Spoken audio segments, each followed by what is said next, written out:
চিন্ময় দাসের বিরুদ্ধে অভিযোগ সত্য জানালেন উপদেষ্টা মাহফুজ। ব্যক্তির অপরাধের জন্য সংগঠনের বিরুদ্ধে ব্যবস্থা নেবে না সরকার। ওনার বিরুদ্ধে স্পষ্ট একটা অভিযোগ আছে। যে মামলায় ওনাকে গ্রেপ্তার করা হয়েছে ওই অভিযোগেই ওনাকে গ্রেপ্তার করা হয়েছে, এটা খুবই স্পষ্ট। এ যেন বদলে যাওয়া এক বিমানবন্দর। উন্নত যাত্রী সেবার পাশাপাশি প্রবাসী লাউঞ্জে মিলছে স্বল্প মূল্যের খাবার। সন্তুষ্ট প্রবাসীরা। খাবারের মানও ভালো এবং অনেক সস্তায় এখানে ভালো মানের খাবার পাওয়া যায়। এখন আমরা অল্প কিছু সামথিং পয়সা পে করে প্রবাসী লাঞ্চে খেতে পারি, এটা আমাদের জন্য খুব আনন্দ। কুষ্টিয়ায় সারের তীব্র সংকট। বিপাকে জেলার হাজারো কৃষক পড়ে আছে। হাজার বিঘা জমি উৎপাদন নিয়ে শঙ্কা। ক্ষতিকর রাসায়নিক দিয়ে তৈরি হচ্ছে গুড়। প্রশাসনকে ম্যানেজ করে দিনের পর দিন চলছে কারখানা। বাড়ছে স্বাস্থ্য ঝুঁকি। যুদ্ধবিরতি চুক্তির পরদিনই লেবাননে ইসরায়েলের হামলা। সন্দেহভাজন ব্যক্তিদের উপস্থিতির দোহাই চুক্তি লঙ্ঘনের অভিযোগ। আজ শুরু বাংলাদেশ প্রিমিয়ার লিগ ফুটবলের নতুন মৌসুম। উদ্বোধনী দিনে চ্যাম্পিয়ন বসুন্ধরা কিংসের প্রতিপক্ষ চট্টগ্রাম আবাহনী। দেখছিলেন শিরোনাম সংবাদ সকালে, সঙ্গে আছে আমি জেসিকা আবেদিন। এবারে বিস্তারিত। ইসকন নিষিদ্ধের বিষয়ে সরকারের পক্ষ থেকে কোনো আলোচনা হয়নি বলে, কোনো দল নিষিদ্ধের বিষয়ে সিদ্ধান্ত হয়নি বলে জানান বন ও পরিবেশ উপদেষ্টা সৈয়দা রিজওয়ানা হাসান। তবে ইসকনের বহিষ্কৃত নেতা চিন্ময়ের বিরুদ্ধে অভিযোগ সত্য বলে জানান আরেক উপদেষ্টা মাহফুজ আলম। এদিকে জানানো হয় সমন্বয়কদের ওপর হামলার বিষয়টিও হালকাভাবে দেখছে না সরকার। নিয়াজ মোর্শেদের প্রতিবেদন। সমসাময়িক বিষয় নিয়ে বৃহস্পতিবার সন্ধ্যায় সংবাদ সম্মেলন করেন বন ও পরিবেশ উপদেষ্টা সৈয়দা রিজওয়ানা হাসান ও উপদেষ্টা মাহফুজ আলম। সংবাদ সম্মেলনে সৈয়দা রিজওয়ানা হাসান তুলে ধরেন সম্প্রতি আজারবাইজানে হয়ে যাওয়া জলবায়ু সম্মেলনের প্রাপ্তি অপ্রাপ্তি। বাস্তবায়নযোগ্য সিদ্ধান্ত, প্রেসক্রিপটিভ ডিসিশন সেরকম কিছু আসেনি। এ সময় ইসকন নিষিদ্ধ করা হবে কিনা এ বিষয়ে সাংবাদিকদের প্রশ্নের জবাবে উপদেষ্টা সৈয়দা রিজওয়ানা জানান সরকারের পক্ষ থেকে এখনো আলোচনা হয়নি। কোনো সংস্থা নিষিদ্ধ করার কোনো আলোচনা সরকারের মধ্যে হয়নি। দাবি অনেকেই উঠতে পারে, দাবির সপক্ষে মানুষ অনেক কর্মসূচিও দিতে পারে। ব্যক্তির অপরাধের সাথে সংস্থার অপরাধকে আমরা জড়িয়ে ফেলছি না। উপদেষ্টা মাহফুজ আলম বলেন ইসকনের বহিষ্কৃত নেতা চিন্ময়ের বিরুদ্ধে অভিযোগের সত্যতা পাওয়া গেছে। চিন্ময় কৃষ্ণ দাসের বিষয়ে আমাদের অ্যাডভাইজারি কাউন্সিলের অনেকেই ইতিমধ্যে বলেছেন। ওনার বিরুদ্ধে স্পষ্ট একটা অভিযোগ আছে। যে মামলায় ওনাকে গ্রেপ্তার করা হয়েছে ওই অভিযোগেই ওনাকে গ্রেপ্তার করা হয়েছে, এটা খুবই স্পষ্ট। সমন্বয়ক হাসনাত আব্দুল্লাহ ও সার্জিস আলমের উপরে হামলার বিষয়টি হালকাভাবে দেখছে না বলেও জানান সৈয়দা রিজওয়ানা। ক্যাবিনেটে রেজ করা হয়েছে, ফ্ল্যাগ করা হয়েছে এবং তাদের যে নিরাপত্তা প্রয়োজন এটাও আলোচিত হয়েছে, কিন্তু এটার ব্যাপারে বিস্তারিত কোনো সিদ্ধান্ত হয়নি। তবে এটাকে সরকার একেবারেই হালকাভাবে দেখছে না। নির্বাচন প্রসঙ্গে উপদেষ্টারা জানান সংস্কার কার্যক্রম দৃশ্যমান হলেই নির্বাচন দেয়া হবে, তবে কোনো সময় বেঁধে দেয়া হবে না। নিয়াজ মোর্শেদ, দেশ টিভি, ঢাকা। চট্টগ্রামে আইনজীবী সাইফুল ইসলাম আলিফ হত্যার প্রতিবাদে আজও জেলা জেলায় বিক্ষোভ করেছে ছাত্র জনতা। একই সঙ্গে দাবি তোলা হয় ইসকনকে নিষিদ্ধেরও।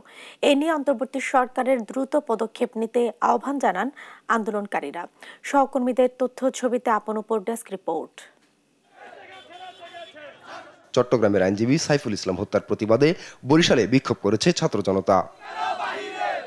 বৃহস্পতিবার সকালে আদালত প্রাঙ্গণ থেকে বিক্ষোভ মিছিল বের হয়ে ফজলুল হক অ্যাভিনিউ ও কাকলির মোড় ঘুরে আদালতের মূল ফটকের সামনে সমাবেশে মিলিত হয়। সরকারি বরিশাল কলেজ ও অমৃতলাল দে কলেজের শিক্ষার্থীরাও নগরীর সদর রোড সহ আশপাশের এলাকায় বিক্ষোভ মিছিল করে। অশ্বিনী কুমার হলের সামনে সমাবেশ করে বাম গণতান্ত্রিক জোট। আমাদের আইনজীবীর এই হত্যার বিচার যদি দ্রুত না হয়, আমরা তো যথারীতি ঘোষণা করে দিয়েছি আগামী রবিবার বরিশাল জেলা আইনজীবী সমিতিতে 12টা পর্যন্ত কর্মবিরতিতে থাকবো। ইসকন একটা নিষিদ্ধ সংগঠন, জঙ্গি সংগঠন। আমার আলিফ ভাইকে যেভাবে কুপিয়ে হত্যা করেছে এর তীব্র নিন্দা এবং প্রতিবাদ জানাই। সাম্প্রদায়িকতাকে ব্যবহার করে দেশে অস্থিতিশীল অবস্থা তৈরি করতে না পারে এবং বিদেশিদের অনুপ্রবেশের সুযোগ করতে না পারে, সে কারণেই আজকে আমাদের এই বিক্ষোভ সমাবেশ। সাইফুল হত্যায় জড়িতদের দৃষ্টান্তমূলক শাস্তির দাবিতে গোপালগঞ্জ সরকারি বঙ্গবন্ধু কলেজ ক্যাম্পাস থেকে বিক্ষোভ মিছিল বের করে শিক্ষার্থীরা। শহর ঘুরে প্রেস ক্লাবের সামনে এসে সমাবেশ ও মানববন্ধন করেন তারা। এদিন সকালে শরীয়তপুর জেলার উত্তর বাজার জামে মসজিদ থেকে বিক্ষোভ মিছিল বের করে শরীয়তপুর ওলামা পরিষদ। তারা সাইফুল ইসলাম আলিপের হত্যাকারীদের ফাঁসি ও ইসকনকে নিষিদ্ধের দাবি জানায়। আদালত প্রাঙ্গণে বিক্ষোভ ও মানববন্ধন করে রাঙ্গামাটি জেলা আইনজীবী সমিতির সদস্যরা। বক্তব্য রাখেন সমিতির সভাপতি অ্যাডভোকেট রফিকুল ইসলাম, সাধারণ সম্পাদক রাজীব চাকমা সহ আরও অনেক আইনজীবী। এদিকে ব্রাহ্মণবাড়িয়ায় ইসকন নিষিদ্ধের দাবিতে বিক্ষোভ করেন হেফাজত ইসলামের নেতাকর্মীরা। আপন অপু, নিউজ ডেস্ক, দেশ টিভি। শুধু ইসকন নয়, জাতীয় স্বার্থের বিরুদ্ধে যারাই যাবে তাদের বিরুদ্ধে ব্যবস্থা নিতে হবে বলে মন্তব্য করেছেন জামায়াতে আমির ডক্টর শফিকুর রহমান। বৃহস্পতিবার সন্ধ্যায় রাষ্ট্রীয় অতিথি ভবন যমুনায় প্রধান উপদেষ্টা ডক্টর মোহাম্মদ ইউনূসের সঙ্গে বৈঠক শেষে কথা বলেন জামায়াত আমির। আগামীতে রমজান মাস আসছে, এটাকে সামনে রেখে অসাধু ব্যবসায়ীরা যাতে বাজারে কৃত্রিম সংকট সৃষ্টি করতে না পারেন, এই সমস্ত বিষয়ে আমরা পরামর্শ করেছি। এর পাশাপাশি আইন শৃঙ্খলা পরিস্থিতি নিয়ে অনেক আলোচনা হয়েছে। দেশে সম্প্রতি ঘটে যাওয়া কিছু বিষয় নিয়ে আলোচনা হয়েছে। তাদেরকে আমরা হ্যান্ডওভার দিয়েছি। আমরা চাই যে এই সংস্কারগুলো দ্রুত করা দরকার। এই সংস্কারগুলো করে যত দ্রুত সম্ভব নির্বাচন দিয়ে দেওয়া উচিত। শীতকালীন সবজির যোগান বাড়ায় কমতে শুরু করেছে দাম, তবে এখনো চড়া মাছ ও মাংসের বাজার। এ নিয়ে আরো জানাতে রাজধানীর কারওয়ান বাজার থেকে যুক্ত হচ্ছেন সহকর্মী নিয়াজ মোর্শেদ। নিয়াজ, ছুটির দিনে বাজারে এসে কি বলছেন ক্রেতারা?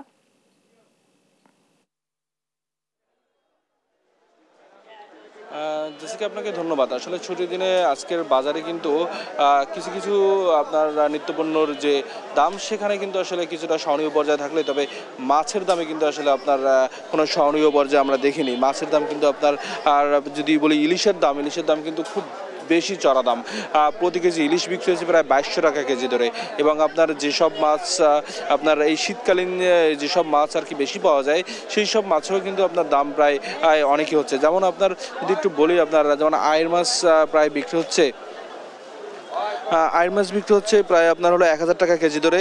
এবং আপনার যে মাগুর মাছ, দেশি মাগুর যেটা, সেটি কিন্তু বিক্রি হচ্ছে প্রায়, সেটিও 1000 টাকা কেজি ধরে বিক্রি হচ্ছে। এবং আপনার শৌল মাছ যেটা, সেটি 900 টাকা কেজি ধরে, কালীবাউস 600 টাকা কেজি ধরে। মানে আবার যদি একটু বলি, আসলে মাছের দাম আসলে অতিরিক্তই দাম। তবে বিক্রেতারা বলছেন, অভিযোগ করছেন মাছের দাম এই সময় আসলে খুব বেশি। তবে বিক্রেতারা বলছেন মাছের দাম সামনে হয়তো বা আরও বাড়তে পারে, এমন একটা তারা আশ্বাস দিয়েছেন। আর একটা যদি বলি আপনাকে, যে চালের বাজার যদি বলি, চালের বাজারে আসলে কিছুটা আপনার সহনশীলতা রয়েছে। তবে নতুন চাল যদি আবার বাজারে আসে, সেক্ষেত্রে আসলে দাম কমার সম্ভাবনা রয়েছে বলে বিক্রেতারা জানিয়েছে।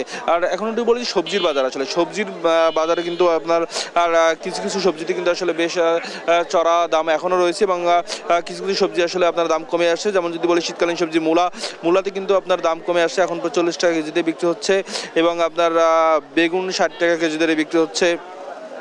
সিম যেটা ছিল আগে 100 টাকার উপরে কেজি, সেটি আসলে কমে এখন 80 টাকা কেজিতে বিক্রি হচ্ছে। এবং আপনাকে একটু বলি যে নতুন আলু যেটি আসলে বাজারে উঠেছে, সেটি কিন্তু এখনও একেবারে চড়া দামই রয়েছে, এখনও সেটি 100 টাকা কেজি ধরে বিক্রি হচ্ছে। এবং আরেকটু বলি, বিক্রেতারা কিন্তু আসলে এখনও অভিযোগ করছে যে এই সময় আসলে সবজির সময়, শীতকালীন একটা সবজির সময়, সেই সবজির জায়গা থেকে আসলে আপনার যদিও দাম কমার কথা, এবং আসলে যেটি দাম রয়েছে সেটিকে আসলে তারা বলছেন যে আপনার এখনও দাম আসলে বাড়তি রয়েছে। তবে বিক্রেতারা বলছেন সবজির দাম আগের থেকে আসলে অনেক কমে আসছে এবং সামনে হয়তো বা আরও কমবে, কারণ সবজি আরও আসবে। শীতকালীন সবজির চাহিদা এখন মানুষের, এবং সেই ক্ষেত্রে শীতকালীন সবজিরও প্রচুর উৎপাদনও হচ্ছে, সেই জায়গা থেকে আসলে দাম আরও কমার সম্ভাবনা রয়েছে। এই ছিল কারণ বাজার থেকে আজকের ছুটির দিনে বাজারের সর্বশেষ তথ্য। জেসিকা।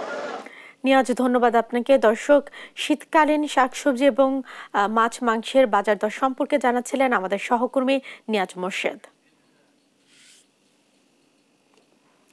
এ যেন বদলে যাওয়া এক চিত্র। শাহজালাল বিমানবন্দরে প্রবাসী লাউঞ্জে মিলছে 15 থেকে 50 টাকায় মানসম্মত খাবার। পাশাপাশি যাত্রীদের পরিবারের সদস্যদের জন্য করা হয়েছে ওয়েটিং লাউঞ্জ। স্বল্প সময়ে লাগেজ পাওয়া সহ শাহজালালের যাত্রী সেবায় সন্তুষ্ট প্রবাসীরা। ইশাত সোহেলের ক্যামেরায় আলিমুজ্জামান সাফওয়ানের রিপোর্ট। মাত্র 15 টাকায় খাবার, অবিশ্বাস্য হলেও এটাই সত্যি। রেমিটেন্স যোদ্ধাদের সম্মান জানাতে বিমানবন্দরে নেওয়া হয় এমন উদ্যোগ। দেশের মাটিতে পৌঁছানোর পর প্রবাসীদের দীর্ঘদিন ধরে অবহেলিত থাকার বিষয়টি নজরে আসে অন্তর্বর্তী সরকারের। এরই অংশ হিসেবে শাহজালাল বিমানবন্দরে নির্মাণ করা হয় বিশেষ লাউঞ্জ। এখানে মিলছে নামমাত্র মূল্যে মানসম্মত খাবার। খাবারের মানও ভালো এবং অনেক সস্তায় এখানে ভালো মানের খাবার পাওয়া যায়। খুবই ভালো লাগছে এখানে আসার পরে। আমি এয়ারপোর্টে এসে এটা আমি প্রথমে খুঁজছি যে প্রবাসী লাউঞ্জটা কোথায়। তো অল্প টাকায় যদি কিছু হয়, যারা প্রবাসে যাচ্ছে ওদের কাছে টাকাও থাকে কম, তো এখান থেকে মানে সীমিত আকারে কিছু খেতে পারতেছে। এখন আমরা অল্প কিছু সামথিং পয়সা পে করে প্রবাসী লাঞ্চে খেতে পারি, এটা আমাদের জন্য খুব আনন্দদায়ক। মাত্র কয়েকদিনের ব্যবধানে তৈরি এই প্রবাসী লঞ্চ পেয়ে প্রবাসীরা যেন তাদের পরিচয় ফিরে পেয়েছে। প্রবাসী লাউঞ্জের পাশাপাশি যাত্রীদের পরিবারের কথা চিন্তায় টার্মিনালের বাহিরে করা হয়েছে ওয়েটিং লাউঞ্জ। এখানে রয়েছে বাচ্চাদের জন্য কিডস প্লেয়িং জোন। এতে আর ঘন্টার পর ঘন্টা অপেক্ষা করতে হবে না বিমানবন্দরে আসা যাত্রীদের পরিবারের সদস্যদের। আমি গত মাসে একবার আসছি, বাইরে দাঁড়ায় থাকতে হয়েছে আমার প্রায় 2-3 ঘন্টা। এখন ধন্যবাদ সরকারকে এই নতুন সুযোগটা করে দেওয়ার জন্য। 4-5 জন লোক আসে, সবাই বসে খাড়ায় থাকতো এয়ারপোর্টের উপরে, অনেক যে নিঃস্বাধীন সবাই বসে রয়েছে একসাথে। এখন সরকার যেটা করছে, বাচ্চাদের জন্য খেলা, ওয়াশরুম, বসার জায়গা এবং কি যাত্রীরা বিশ্রামের জায়গাও নিতে পারছে। আগে সাইডে জুড়ে থাকুন লাগতো, এখন থাকা লাগে না। এখন মোটামুটি ইনশাল্লাহ এই সরকারই মোটামুটি কাজ মোটামুটি সুন্দর করছে। এছাড়া লাগেজ কেটে পণ্য চুরি যাওয়া, দেরিতে লাগেজ পাওয়া কিংবা প্রবাসীদের সঙ্গে দুর্ব্যবহার, এসব ছিল নিত্যদিনের অভিযোগ। এসব সমস্যা মেটাতেও নেওয়া হয়েছে নানা উদ্যোগ। এখানে আসার পরে কিছু মানুষের মানে বিহেভ এত বাজে ছিল, এটা খুব দুঃখজনক। আগের চেয়ে তো এখন তো ডক্টর ইউনূস স্যার আসার পরে প্রত্যেকটা জায়গায় একদম স্ট্রিক্টলি হয়ে গেছে। প্রত্যেকটা জায়গায় খুব ভালো ব্যবহার করে এবং আপনার প্রত্যেকটা জায়গায় প্রবাসীদেরকে সম্মান করা হচ্ছে। গতবার যখন আসছিলাম তো তখন দেখছিলাম যে প্রায় almost 2 to 3 hours I have to waiting for the luggage. আমি মনে করি নতুন টার্মিনালের মতো মনে করি যে এটাই নতুন টার্মিনাল। অন্তর্বর্তী সরকারের চাওয়াতে প্রবাসীদের জন্য এই বিশেষ ব্যবস্থা বলে জানান বেবিচক চেয়ারম্যান। আমাদের প্রধান উপদেষ্টা একটা ছিল যে আমাদের যাত্রী প্যাসেঞ্জার যারা আছে তাদেরকে যেন আমরা সর্বোচ্চ সম্মান করতে পারি, সাহায্য সহযোগিতা করতে পারি, তাদেরকে যেন আমরা রেমিটেন্স যোদ্ধা বেসিক করে তাদেরকে যেন আমরা ভালোভাবে সব কিছু সাপোর্ট দিতে পারি। এখন গেলে আপনি দেখবেন যাত্রী সাধারণ ভিতরে বড় জায়গা করে দেওয়া আছে, এয়ার কন্ডিশন কম্পার্টমেন্ট করা আছে, অত্যাধুনিক ফুড দেওয়া আছে, কম পয়সায় ভালো খাবার দেওয়া হচ্ছে, তারপরে বাথরুমগুলো অত্যাধুনিক করে দেওয়া আছে। সবাই খুব আনন্দে যাত্রীরা বসে আছে, ওখানে রেস্ট নিচ্ছে, ঘুমাচ্ছে, যে ব্যাগ লাগেজ নিয়ে কোনো টেনশন, নিরাপত্তার কোনো সমস্যা নেই। বাইরে নিরাপত্তা গার্ড দেওয়া আছে যাতে ওনাদের কোনো জিনিসপত্র খোয়া না যায়। হাজার কোটি টাকার প্রকল্প নয়, সরকারের ইতিবাচক মনোভাবই স্বস্তি এনে দিয়েছে প্রবাসীদের। আলিমুজ্জামান সাফওয়ান, দেশ টিভি, ঢাকা। সারি সারি ফুল ও ফুলে ফুলে মৌমাছি, এমনই অপরূপ সাজে সেজে উঠেছে যশোরের ফুল বাগানগুলো।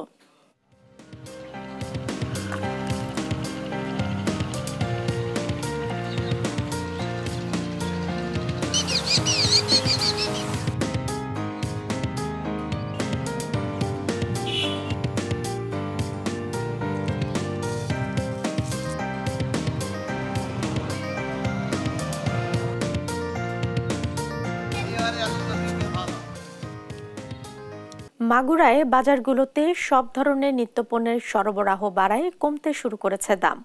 নাগালের মধ্যে পণ্য পেয়ে স্বস্তি ফিরেছে ক্রেতাদের মাঝে। বিস্তারিত জানাচ্ছেন সহকর্মী জয়ন্ত জোয়ারদার। মাগুরায় নিত্যপণ্যের বাজারে স্বস্তির সংবাদ মিলেছে। আমি সাধারণ ক্রেতাদের সাথে কথা বলেছিলাম, তারা যেটা বলছিলেন যে সাধারণ মানুষের মাঝে যে অস্থিরতা ছিল কয়েকটা দিনের মধ্যে, যে ব্যাপক বাজারের দাম দর ছিল, সেটা কিন্তু কাটিয়ে এখন সাধারণ মানুষ কিন্তু এখন স্বস্তিতে ফিরেছে। তবে যদি এখানে সবজির কথা বলি, মাগুরা একটা সবজি প্রধান জেলা, এই জেলাতে প্রচুর পরিমাণে সবজির আবাদ হয়ে থাকে, যে কারণে শীতকালীন সবজি বাজারে উঠতে শুরু করেছে, দামও কিন্তু কমে আসছে।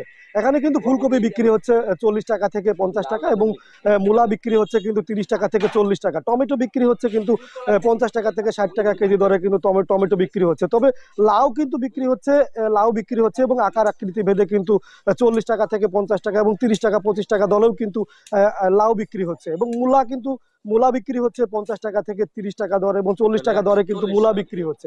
তবে সবকিছু মিলিয়ে কিন্তু বাজারে একটা স্বস্তির সংবাদ রয়েছে। তবে তরকারির যে মূল উপাদান রয়েছে আলু, সে আলুটা কিন্তু নতুন আলু 90 টাকা থেকে 100 টাকা এবং পুরনো আলু কিন্তু 80 টাকা কেজি দরে বিক্রি করছেন খুচরা পর্যায়ে যে সকল ক্রেতারা রয়েছেন তারা। তবে ক্রেতারা বলছিলেন যে খোলা তেল বাজারে পাওয়া যাচ্ছে না, যে কারণে কিন্তু তারা ভোগান্তিতে পড়েছেন। তবে বোতলজাত তেলের উপরেই কিন্তু তাদের নির্ভর করতে হচ্ছে। তবে মাগুরা জেলা যে বিপণন কর্মকর্তা রয়েছে আলমগীর হোসেন, আমি তার সাথে কথা বলেছিলাম। তিনি বলছিলেন যে নিয়মিত বাজার মনিটরিং করছেন এবং বাজার মনিটরিং এর করার ফলে কিন্তু বাজার কিছুটা হলেও আস্তে আস্তে নিয়ন্ত্রণের মধ্যে আসছেন এবং অস্থিরতা কাটিয়ে কিন্তু স্বস্তিতে ফিরতে শুরু করেছে। সবকিছু মিলিয়ে কিন্তু বাজারে আস্তে আস্তে স্বস্তিতে ফিরতে শুরু করেছে এবং সাধারণ ক্রেতারা কিন্তু অস্থিরতা কাটিয়ে এখন স্বস্তিতে ফিরেছে, এমনটি বলছিলেন সাধারণ ক্রেতারা। এই ছিল মাগুরা থেকে সর্বশেষ বাজারের খবর। শীত আসলেই কদর বাড়ে খেজুরের গুড়ের। এই সুযোগ লুফে নিচ্ছে কিছু অসাধু ব্যবসায়ী। গুড়ে খেজুর রস না দিয়ে মেশানো হচ্ছে ক্ষতিকর কেমিক্যাল। একাধিকবার অভিযান পরিচালনা করেও বন্ধ করা যায়নি ভেজাল গুড় তৈরির এসব কারখানা। সহকর্মী দেওয়ান ইমনের তথ্য ছবিতে বিস্তারিত থাকছে ডেস্ক রিপোর্টে। নামে খেজুরের গুড় হলো, এতে নেই কোনো খেজুরের রস, দেয়া হচ্ছে কৃত্রিম রং আর ক্ষতিকর কেমিক্যাল। একসময় ভেজাল গুড়ের প্রধান কেন্দ্র ছিল সাভারের এই নামাবাজার এলাকা। প্রশাসনের বারবার অভিযানও বন্ধ হয়নি এই কারবার। এক জায়গায় বন্ধ হলে নতুন করে শুরু হয় আরেক জায়গায়। উপজেলা প্রশাসন, ভোক্তা অধিদপ্তর, বিএসটিআই ও র্যাব একাধিক অভিযান চালিয়েছে। মালামাল ধ্বংস, জরিমানা ও বিদ্যুৎ সংযোগ বিচ্ছিন্ন করা হলেও দুর্নীতিবাজ ব্যবসায়ীরা রাজনৈতিক প্রভাব কাজে লাগিয়ে এই অবৈধ কার্যক্রম চালিয়ে যাচ্ছে।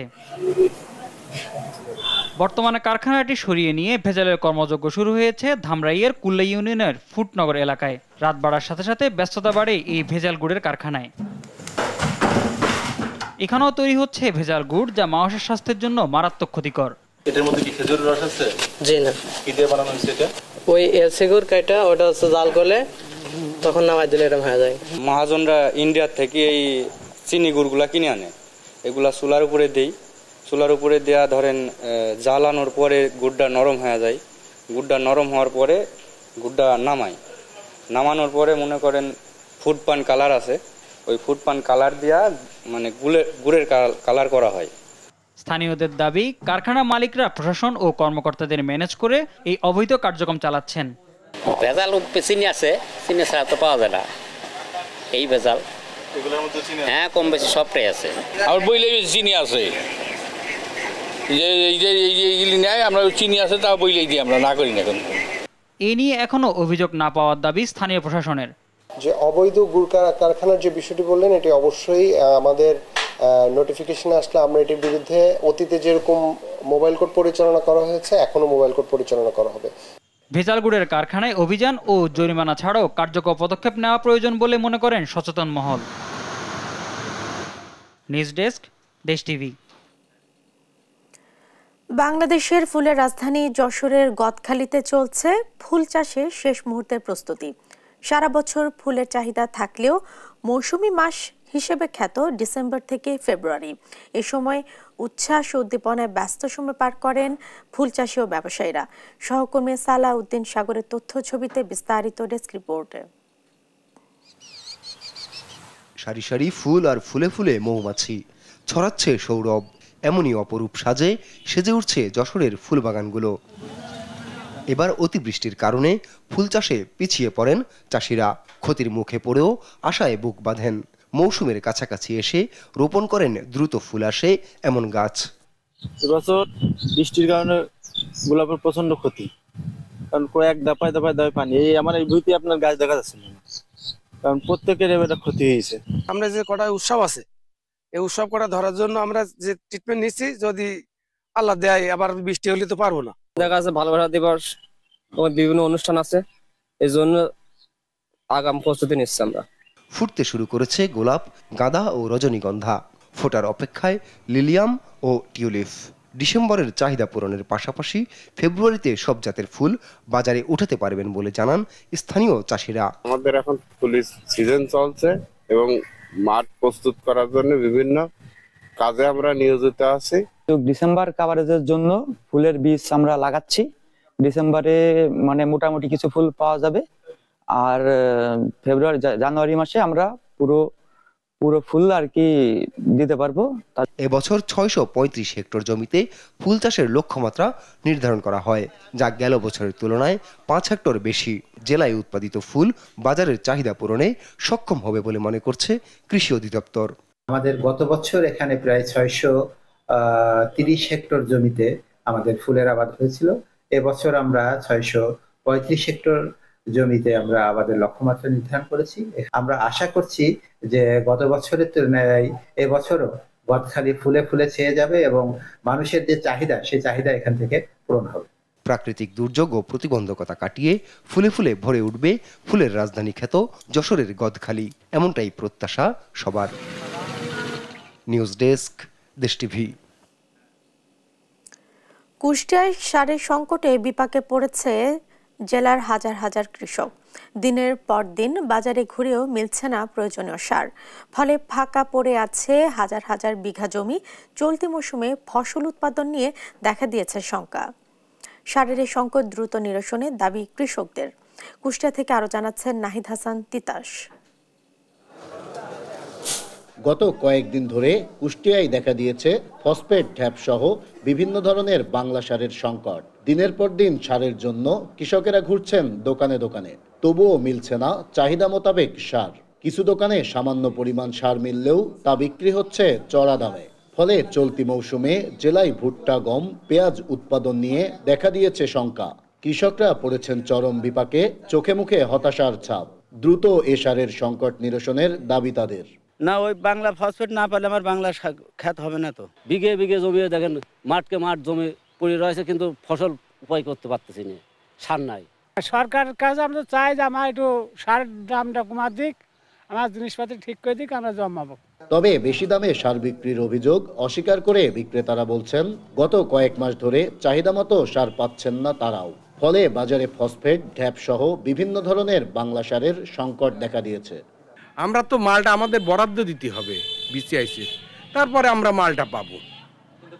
আমরা ও মাল তো তারা বলছে ভাই মাল নেই। বাংলার ওটা আদৌ ক্রাইসিস ছিল, এখনো ওটা ঠিক মতন বরাদ্দ হয় না। আর কৃষি কর্মকর্তারা বলছেন, গত 3 মাস ধরে বাংলা এসব সারের বরাদ্দ পাচ্ছেন না তারা। নতুন করে বরাদ্দ আসলেই চাহিদা মতো সার পাবে কৃষকেরা। তবে এ পরিস্থিতি সামাল দিতে কৃষকদের বিকল্প সার ব্যবহারের পরামর্শ দিচ্ছেন এই কর্মকর্তা। কৃষক যেটা বাংলা ডিএপি বা বাংলা টিএসপি কথা বলছেন, সেটা গত 3 মাস যাবত এই সারটার বরাদ্দ নাই, কিন্তু তাদেরকে বুঝতে হবে যে গুণাগুণ সব সারের মধ্যে সমান। কাজেই তারা ওইটা ফেসিনেশন বাদ দিয়ে যে কোনো যে আমাদের টিএসপি সারগুলো রয়েছে আমদানি করা, সেই সারগুলো তারা ব্যবহার করতে পারে। জেলায় দ্রুত সারের এই সংকট নিরসন না করা গেলে চলতি মৌসুমে ফসল উৎপাদনের লক্ষ্যমাত্রা পূরণ হবে না বলে মনে করেন কৃষিবিদরা।